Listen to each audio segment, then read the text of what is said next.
Spiritisme. J'ai régulièrement évoqué la personnalité et l'œuvre même philosophique de Gabriel Marcel, ce philosophe existentialiste chrétien 1889-1973. Or, durant la Première Guerre mondiale, Gabriel Marcel était attaché à un service de renseignement de la Croix-Rouge. Il a été confronté aux faits suivants. Des pères, des mères, des frères, des sœurs venaient s'enquérir du sort de leurs maris, de leurs conjoints, de leurs frères partis à la guerre. Et c'est ainsi que Gabriel Marcel s'est livré en effet à ces expériences spirites. Il a toujours d'ailleurs été convaincu, intimement persuadé de la réalité des phénomènes métapsychiques, des phénomènes spirites. Mais très vite aussi, il a abandonné la table et le Ouija qui lui permettaient d'entrer en communication avec les morts. Pourquoi?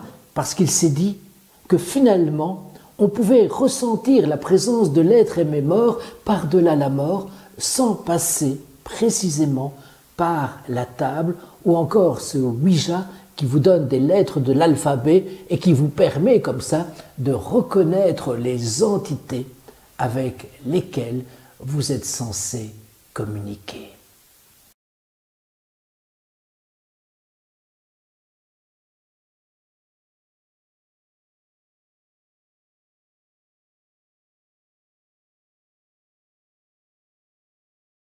Le spiritualisme, c'est un courant philosophique qui admet l'existence de substances pensantes et immatérielles, c'est-à-dire des esprits que l'on peut réduire à quelque corps que ce soit.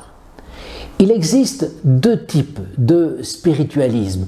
Il y a le spiritualisme dualiste et le spiritualisme moniste. Je m'explique. Spiritualisme dualiste, c'est-à-dire que le spiritualisme dualiste admet par définition deux substances, à savoir l'âme et le corps, l'esprit et la matière. Ce sont deux substances distinctes mais unies. Comme par exemple dans l'œuvre philosophique de René Descartes ou encore un philosophe que je n'ai jamais cité jusqu'à présent, Maine de Biran.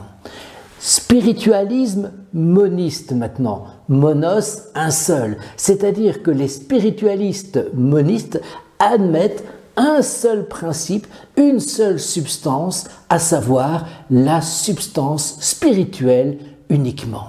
C'est le cas alors pour le philosophe allemand Leibniz ou encore pour Berkeley.